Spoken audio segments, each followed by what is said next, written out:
तौर पे कोई ना कोई तो है जो कि अरशद शरीफ साहब के कत्ल के मुकदमे की जो इंक्वायरी और जुडिशल कमीशन का क़याम है उसके रास्ते में रुकावट डाल रहा है। कौन है ये मुझे पता नहीं। और ये जो आज जस्टिस आमिर फारूक साहब बार बार पूछ रहे थे हुकूमत से कि आप जुडिशल कमीशन क्यों नहीं बनाना चाहते। आप देखें ना कि मैं सख्त लफ्ज़ नहीं इस्तेमाल करना चाहता कि जब जस्टिस आमिर फारूक साहब ने हुकूमत के वकील से ये कहा कि पिछली हेयरिंग पे ये बताया गया कि जी 2024 में। जी सर, थोड़ा सा बताइएगा, आज काफ़ी लंबी समाअत हुई अरशद शरीफ साहब के केस की। देखें जी, हमारा जो मकसद है वो सिर्फ ये है कि अरशद शरीफ साहब जो हैं उनकी शहादत को तकरीबन 2 साल मुकम्मल होने वाले हैं और उस पर सुप्रीम कोर्ट ने भी सो मोटो एक्शन लिया था। उसके बाद 2023 में उन्होंने जो आखिरी हेयरिंग की उसके बाद हेयरिंग नहीं हुई, तो फिर जब काफ़ी अरसा गुजर गया तो फिर हमने इस्लामाबाद हाई कोर्ट में पिटीशन दायर की। हम किसी को ब्लेम तो कर नहीं रहे, ना ही किसी पे इल्ज़ाम लगा रहे हैं। हम तो सिर्फ ये कह रहे हैं जी कि अरशद शरीफ के कत्ल की इंक्वायरी के लिए एक जुडिशल कमीशन बनाया जाए।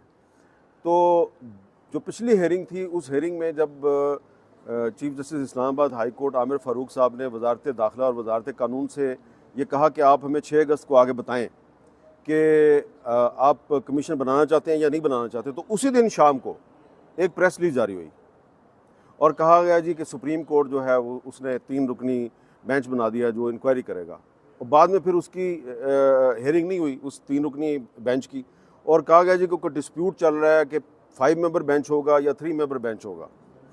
तो अब आज जो है जो हेयरिंग हुई तो उसमें हुकूमत की तरफ से जो नया मौक़िफ़ इख्तियार किया गया वो ये है जी, ये हमारी पटिशन जो है वो मेंटेनेबल ही नहीं है, इसलिए कि मामला जो है वो सुप्रीम कोर्ट में पेंडिंग है। तो उस पर बैरिस्टर शुएब रज़ाक साहब ने अपने आर्गूमेंट दिए कि वहाँ पे जो है वो जुडिशल कमीशन का मामला पेंडिंग में नहीं है, वहाँ पे इन्वेस्टिगेशन है और हम तो जुडिशल कमीशन की फॉर्मेशन मांग रहे हैं। तो इस पे जो सरकारी वकील साहब थे उन्होंने जो आर्गूमेंट्स दिए तो चीफ जस्टिस साहब उससे मुतमिन नहीं थे। तो अब हम जो है वो ये समझते हैं कि मकसद हमारा क्या है कि अरशद शरीफ साहब को इंसाफ मिलना चाहिए। तो अगर सुप्रीम कोर्ट जो है वो जुडिशल कमीशन बना देती है तो हमें कोई इतराज़ नहीं, बना दे आप।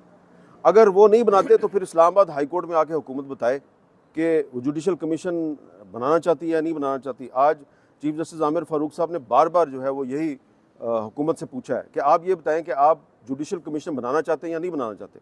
पिछली हेयरिंग में उन्होंने हुकूमत से कहा था कि प्रेपरेशन करके आए, पूछ के आए, लेकिन आज हुकूमत ने उनको इस बारे में कोई जवाब नहीं दिया, बल्कि उल्टा ये कहा कि पिटीशन ही मेंटेनेबल नहीं है। तो जो हुकूमत का एटीट्यूड था आज और इससे पिछली हेयरिंग में, उससे ये लगता है कि वो अरशद शरीफ साहब के मर्डर की इंक्वायरी के लिए जुडिशल कमीशन बनाने में इंटरेस्टेड नहीं है।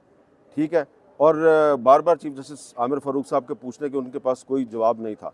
तो मैं तो सिर्फ यही कहूँगा कि हमारा मकसद सिर्फ और सिर्फ यह है कि अरशद शरीफ के लिए इंसाफ चाहते हैं। सुप्रीम कोर्ट जुडिशल कमीशन बना दे, वो नहीं बनाती तो इस्लामाबाद हाई कोर्ट बना दे। सर, आप समझते हैं जो 3 रुकनी बेंच बना वो केस खराब करने के लिए बना था अरशद शरीफ साहब का? देखिए, मुझे इस बात का नहीं पता, लेकिन ये एक अजीब इत्तेफाक है कि जिस दिन इस्लामाबाद हाई कोर्ट के चीफ जस्टिस साहब जो हैं वो हुकूमत से ये कहते हैं कि आप हमें अगली हेयरिंग पे आगे ये बताएं कि आप जुडिशल कमीशन बनाना चाहते हैं या नहीं बनाना चाहते, तो उसी शाम को जो एक ख़बर जारी होती है कि जी 3 मेंबर बेंच जो है सुप्रीम कोर्ट का वो हेयरिंग करेगा, और फिर हेयरिंग जो जब होती है तो कहा जाता है नहीं वो 5 मेंबर बेंच ने करनी थी।